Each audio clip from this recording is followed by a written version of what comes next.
ಅಯ್ಯೋ ಬಹಳ ಆರೋಗ್ಯಕ್ಕಾಗ ಅಡಿಗೆ ಕಮ್ಮಿ ಅವಧಿಯಲ್ಲಿ ಮಾಡಬಹುದು ಅಮ್ಮ ಬಾಣಂತಿಯರಿಗೆ ಬಹಳ ವಿಶೇಷ ಇದು. ಯಾಕೆ ಬಹಳ ಖುಷಿ ಆಯ್ತು. ನಾನು ಮಾಡ್ತೀನಿ ಮನೆಯಾಗೆ, ನೋಡಿದ್ರೇನೆ ಬಹಳ ಖುಷಿ ಆಗುತ್ತಾ ಅಡಿಗೆನ. ಎಲ್ಲಾ ಕನ್ನಡ ಜನತೆಗೂ ನಮ್ಮ ನಮಸ್ಕಾರಗಳು.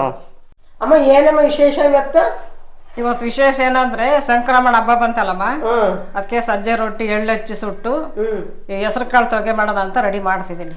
ಅಮ್ಮ ಈ ಹೆಸರು ಕಾಳು ತೆಗೆಗೆ ಏನೇನ್ ಹಾಕ್ಬೇಕಮ್ಮ? ಈಗಳಮ್ಮ ಒಂದ್ ಲೋಟ ಹೆಸರು ಕಾಳು ಹಾಕಿದ್ದೀನಿ, ಒಂದೊಚ್ಚು ಬೆಲ್ಲ, ಈ ಸೋಪಿನ ಕಾಳು, ಏಲಕ್ಕಿ, ಸೊಡ್ಡಿ ಹಾಕಿದ್ದೀನಿ, ಒಂದು ಓಳು ಒಣ ಕೊಬ್ಬರಿ ಹಾಕಿದ್ದೀನಿ. ರೊಟ್ಟಿಗೆ ಏನೇನ್ ಹಾಕ್ಬೇಕಮ್ಮ? ಅಮ್ಮ ಸಜ್ಜಿಗೆ ಒಣಗಿಸ್ಬಿಟ್ಟು ಒಂದ್ ಅರ್ಶಿನ ಕೊಂಬ ಹಾಕಿ ಬೀಸ್ಕೊಂಬರೋದು, ಅದನ್ನ ಜಿಗಿ ಮಾಡ್ಕೊಂಡು ರೊಟ್ಟಿ ಮಾಡಿ ಎಳ್ಳಚ್ಚಿ ರೊಟ್ಟಿ ಸುಡೋದು ನೀಟಾಗಿ. ಹೆಸರು ಕಾಳು ತೊಗೆ ರೆಡಿ, ಸಜ್ಜೆ ರೊಟ್ಟಿ ರೆಡಿ. ಈ ಹೆಸರು ಕಾಳನ್ನ ಚೆನ್ನಾಗಿ ಚಿಚ್ಚಿಗೆ ತೊಳಿಬೇಕು.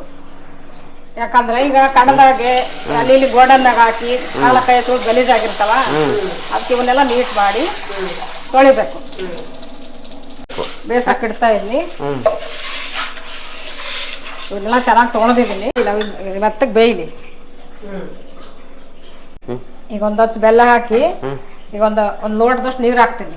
ಅದು ಕರಗಿದ್ರೆ ಮತ್ತೆ ಜಾಸ್ತಿ ಆಗುತ್ತೆ ಬೆಲ್ಲ, ಅದಕ್ಕಾಗಿ ಇಷ್ಟು ಸಾಕು. ಒಂದ್ ಲೋಟ ನೀರ್ ಹಾಕಿ ಒಂದ್ ಹಚ್ಚಿ ಬೆಲ್ಲ ಹಾಕಿದೀವಿ.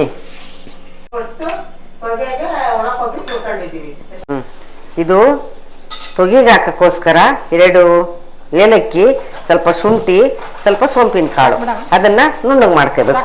ಹಾಕಿ ರುಬ್ಬಕ್ಕೆ ರೆಡಿ. ಒಣ ಕೊಬ್ಬರಿ, ಏಲಕ್ಕಿ, ಶುಂಠಿ, ಸೋಪಿನ ಕಾಳು ಪುಡಿ ಮಾಡಿದ್ದೀನಿ. ಮೆತ್ತಗೆ ಹೆಸರು ಕಾಳು ಬೇಯಿಸಿದೀವಿ.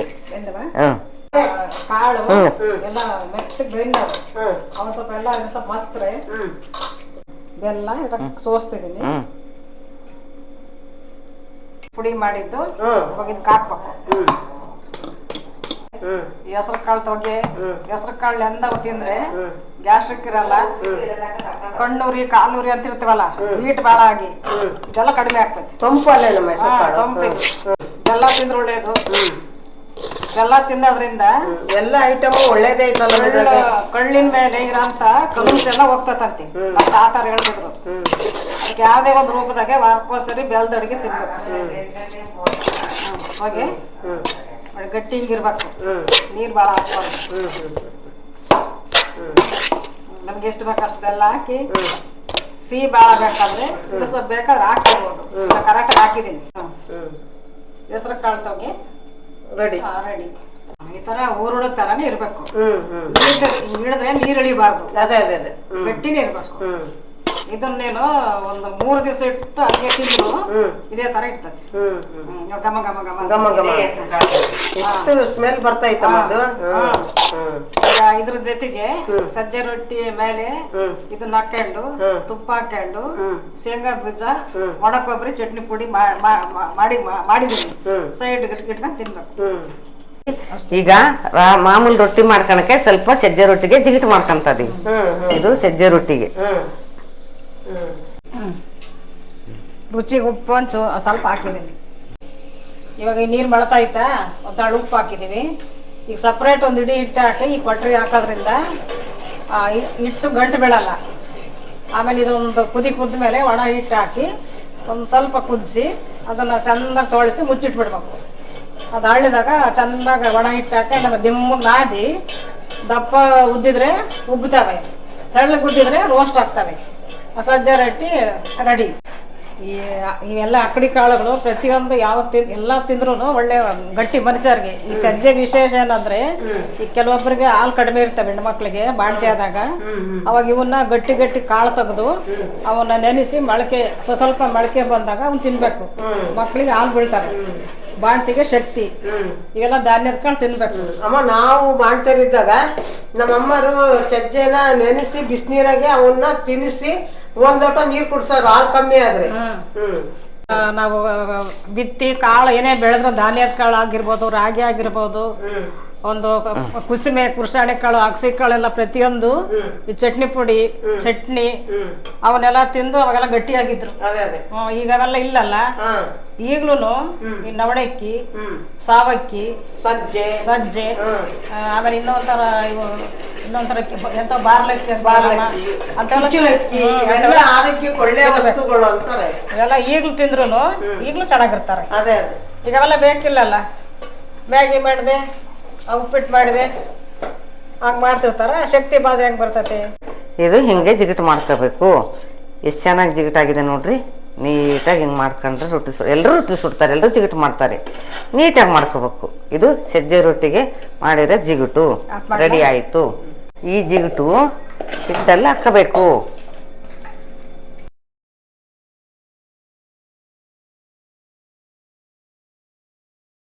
ಅವಿಟ್ಟು ಮೈ ನೊಂದು ಹಿಂಗೆ ಹೋಗ್ತಾವ ರೊಟ್ಟಿ ಹಂಗಾನೆ. ಹೆಣ್ಣು ಮಕ್ಕಳು ಹೊರಗೆ ಏನ್ ಕಲಿತಾರ ಏನ್ ಬಿಡ್ತಾರ ಬೇರೆ ವಿಷಯ. ದುಡ್ಡು ಕೊಟ್ಟು ಕೂಲಿಯರ್ನ ಎಲ್ಲಾರನ್ನು ತರ್ಬೋದು, ದುಡ್ಡು ಕೊಟ್ಟು ಎಲ್ಲಾ ಕೊಂಡ್ಕೊಂಬರ್ಬೋದು. ಆದ್ರೆ ಹೆಣ್ಣು ಮಕ್ಕಳಾದರೂ ಒಲೆ ಮುಂದೆ ಅಡಿಗೆ ಕಲಿಬೇಕು. ಹೌದಾ? ಏನ್ ಮಾಡಿದ್ರು ಊಟಕ್ಕೆ ತಾನೇ ಮಾಡೋದು. ಸಜ್ಜೆ ರೊಟ್ಟಿ ಮಾಡೋದಕ್ಕೆ ಹಂಚು ಇಟ್ಟಿವಿ. ಇದಕ್ಕೆ ಎಳ್ಳಚ್ಚಿ ಸುಟ್ಟಿದೀವಿ, ಉದ್ದಿದೀವಿ. ಸಾಕಪ್ಪ. ಎಲ್ಲ ಮಾಮೂಲು ರೊಟ್ಟಿನೇ ಇದು, ಬೇರೆ ಏನಲ್ಲ. ಜಿಗಟ್ ಮಾಡ್ಕೋಬೇಕು ನೀಟಾಗೆ, ಅಷ್ಟೇ. ಇದ್ರು ಸಜ್ಜೆ ರೊಟ್ಟಿ ರೆಡಿ ಆಯ್ತು. ಜೋಳದ ರೊಟ್ಟಿ ಮಾಡ್ದಂಗೆ ಅಮ್ಮ ಇದೇನು. ಈಗ ತಿರ್ಗಿಸಿ ರೊಟ್ಟಿನ ಒತ್ಕೊಂಡ್ಬಿಡ್ಬೇಕು ಬಟ್ಟೆ ಒಳಗೆ ಪುಟ್ಟಿ. ಈಗ ನಾನು ಮಾಡಿದೆ ಅಂದ್ರಲ್ಲ, ಈಗ ಹಿಂಗ್ ಮಾಡ್ಕೋಬೇಕು. ಆಮೇಲೆ ಕಪ್ಪಾಗಲ್ಲ, ರೊಟ್ಟಿ ಚೆನ್ನಾಗಿ ಬೇಯ್ತತಿ. ರೊಟ್ಟಿ ಸಜ್ಜೆ ರೊಟ್ಟಿ ಮೇಲೆ ಹೊಗೆ ಹಾಕಿ ಇದ್ರ ಮೇಲೆ ಸ್ವಲ್ಪ ತುಪ್ಪ ಹಾಕ್ಬೇಕು. ತುಪ್ಪ ಇಲ್ಲ ಅಂದ್ರೆ ಗಟ್ಟಿ ಆಗ್ಬಿಡ. ತುಪ್ಪ ಇಲ್ಲ ಅಂದ್ರೆ ಇದು ರುಚಿ ಇರಲ್ಲ. ತುಪ್ಪ ಇರ್ಬೇಕು. ಆಮೇಲೆ ಇದು ಒಣ ಕೊಬ್ಬರಿ, ಶೇಂಗಾ ಬೀಜ, ಚಟ್ನಿ ಪುಡಿ, ಇದಕ್ಕೆಲ್ಲ ಕೊತ್ತಂಬರಿ, ಇದು ಒಣ ಕೊಬ್ಬರಿ, ಶೇಂಗಾ ಎಲ್ಲ ಹಾಕಿ ಚಟ್ನಿ ಪುಡಿ ಮಾಡಿ ಅಮ್ಮ. ಬೆಳ್ಳುಳ್ಳಿ, ಕೊತ್ತಂಬರಿ ಸೊಪ್ಪು, ಹುಣಸೆ ಹಣ್ಣು, ಉಪ್ಪು, ಶೇಂಗಾ ಬೀಜ, ಒಣ ಕೊಬ್ಬರಿ ಹಾಕಿ ರುಬ್ಬಿದೀನಿ. ಖಾರ ಪುಡಿ ಎಲ್ಲ ಹಾಕಿ ಇದನ್ನ ಸೈಡ್ಗೆ ಹಾಕೊಂಡು ತಿನ್ಬೇಕು. ಸಿಹಿ ಒಂದ್ ಕಡೆ, ಖಾರ ಒಂದ್ ಕಡೆ. ಇನ್ನು ನಮಗ್ ಬೇಕಂದ್ರೆ ಗಟ್ಟಿ ಮೊಸರು ಹಾಕೊಂಡ್ ತಿನ್ಬಹುದು. ಚಟ್ನಿ ಪುಡಿಗೆ ಊಟ ಮಾಡೋದು ಇಷ್ಟ. ಹೆಸರು ಸಜ್ಜೆ ರೊಟ್ಟಿ, ಹೆಸರು ಕಾಳು ತೊಗೆ, ಶೇಂಗಾ ಬೀಜ, ಒಣ ಕೊಬ್ಬರಿ, ಚಟ್ನಿ ಪುಡಿ ರೆಡಿ ಮಾಡಿದೀನಿ. ಇದನ್ನ ತಿನ್ ನೋಡ್ರಿ ಟೇಸ್ಟ್. ಇದ್ರ ಬಗ್ಗೆ ಗೊತ್ತಿದ್ದವ್ರಿಗೆ, ಇಲ್ಲರ್ಗೆ ಗೊತ್ತಿದ್ರ ಬಗ್ಗೆ, ಇಲ್ಲರ್ಗೆ ಯಾರಿಗೆ ಗೊತ್ತಿಲ್ಲ. ಈ ಸಜ್ಜೆ ರೊಟ್ಟಿ ಮಹಿಮೆ ಏನಂದ್ರೆ, ಶಕ್ತಿ ಏನಂದ್ರೆ, ಬಾಣತೆರೆಯಿಂದ ಹಿಡಿದು ಎಂತ ಶೀತ, ನೆಗಡಿ, ಅಸ್ತಮ ಕಾಯಿಲೆ ಇದ್ದವರು ತಿನ್ಬೋದು. ಅವಾಗಿನ ಕಾಲದಾಗೆ ನಮ್ಮ ಯಜಮಾನ್ರು ತಾತಗಳು ಹೇಳ್ತಿದ್ರು. ಇವಾಗಿನ ಕಾಲದಾಗ ಡಾಕ್ಟರ್ ಹೇಳ್ತಾರೆ BP, ಶುಗರು ಏನೇ ಇದ್ರು ಇದನ್ನ ತಿನ್ಬೇಕಂದು. ಈಗೆಲ್ಲ ಸಜ್ಜೆಗೆ ಜಾಸ್ತಿ ಡಿಮ್ಯಾಂಡ್. ಮೊದಲೆಲ್ಲ ರಾಗಿಗೆ ಇರ್ಲಿಲ್ಲ, ಈಗೆಲ್ಲ ರಾಗಿ, ಸಜ್ಜೆ, ಕೊರ್ಲೆ, ನವಣಕ್ಕಿ, ಈ ಅಕ್ಕಡಿ ಕಾಳಿಗೆ, ಈ ಧಾನ್ಯದ ಕಾಳಿಗೆ ಡಿಮ್ಯಾಂಡ್. ಈಗ ಬಂದ್ರ ಕಾಯಿಲೆಯಿಂದ. ಅವಾಗ ಇವೆಲ್ಲ ಕಾಯಿಲೆ ಇಲ್ಲ, ಇವನ್ನೆಲ್ಲ ತಿಂದು ಎಲ್ಲ ಆರೋಗ್ಯ ಇರ್ತಿದ್ರು. ನಾವು ತಿಂದಿದ್ದೀವಿ, ನಾವೆಲ್ಲ ಬೆಳೆದಿದ್ದೀವಿ. ಅವಕ್ಕಾಗಿನ ಸಜ್ಜೆ ರೊಟ್ಟಿ ಇವೆಲ್ಲ ತಿನ್ಬೇಕು. ವರ್ಷಕ್ಕೊಂದ್ಸರಿ ಆಗ್ಲಿ, ವಾರಕ್ಕೊಂದ್ಸರಿ ಆಗ್ಲಿ, ಸಂಕ್ರಮಣಕ್ಕಂತೂ ಕಾಯ ಮಾಡ್ಲೇಬೇಕು. ಅದು ನೀವಿಷ್ಟು ಚೆನ್ನಾಗಿ ಎಲ್ಲ ಆರೋಗ್ಯಕರವಾದ ಅಡಿಗೆ ಮಾಡಿ ತೋರಿಸಿ ನನಗೆ, ನಮ್ಮನೆಗೂ ಮಾಡು ಅಂತ ಹೇಳಿದ್ರಮ್ಮ, ನನಗೆ ಬಹಳ ಖುಷಿ ಆಯ್ತು. ನಿಜವಾಗಿ ನಾನು ಮಾಡ್ತೀನಿ, ಎಲ್ರಿಗೂ ಹೇಳ್ತೀನಿ, ಇಂಥ ಆರೋಗ್ಯಕರ ಅಡಿಗೆ ಊಟ ಮಾಡ್ರಿ ಅಂತ ಹೇಳ್ತೀನಿ ನಾನು. ಎಲ್ಲರೂ ತಿನ್ಬೇಕಾಗಿದ್ರೆ ನಾವು ಚಿಕ್ಕರಿದ್ದಾಗಲೇ ಬಾಳನೇ ತಿಂದಿದ್ವಿ. ಬಾಳ ತಿಂದಿವಿ ಅಂದ್ರೆ ಬಾಳ ತಿಂದಿವಿ. ಬಾಳ ಟೇಸ್ಟ್ ಬರುತ್ತೆ. ಮಾಡೋದು ಏನ್ ದೊಡ್ಡ ಕೆಲಸ ಏನಲ್ಲ ಅಮ್ಮ. ಬಾಣ್ತಿಯರಿಗೆ ಬಹಳ ವಿಶೇಷ ಇದು. ಯಾಕೆಂದ್ರೆ ಹಾಲು ಬಿದ್ರಲ್ಲ ಕೆಲವರು, ಇದನ್ನ ಕೊಟ್ರೆ ಹಾಲು ಬೀಳುತ್ತೆ ಬಾಣ್ತಿಗೆ. ತಿನ್ಬಹುದು, ಬಾಣ್ತಿ ತಿಂದ್ರು ತೊಂದ್ರೆ ಇಲ್ಲ. ಮಕ್ಕಳು, ಬಾಣ್ತಿಯರು, ವಯಸ್ಸಾದವರು ಎಲ್ರು ತಿನ್ಬಹುದು. ಟೇಸ್ಟ್ ಆಗಿ ಇರುತ್ತೆ. ಬಹಳ ರುಚಿಯಾದ ಅಡಿಗೆ ಇದು. ಹಳ್ಳಿಯ ಸೊಗಡಿನ ಅಡಿಗೆ ಮಾಡ್ಬೇಕಾಗಿರೋದು. ಇದನ್ನ ಎಲ್ಲರೂ ನೀವು ಒಮ್ಮೆ ಮಾಡಿ ಟೇಸ್ಟ್ ಮಾಡಿ. ಸಂಕ್ರಮಣ ಹಬ್ಬಕ್ಕೆ ಸಜ್ಜೆ ರೊಟ್ಟಿ, ಹೆಸರು ಕೊಳ್ತವೆ ಮಾಡಿ ತಿಂದು ನೋಡಿ ನಮಗೆ ಕಮೆಂಟ್ ಮಾಡಿ ತಿಳಿಸಿ. ಬಹಳ ಚೆನ್ನಾಗೈತೆ ಅಡಿಗೆ. ನನಗೆ ತುಂಬಾ ಖುಷಿ ಆಯ್ತು. ಎಲ್ಲರಿಗೂ ಧನ್ಯವಾದಗಳು.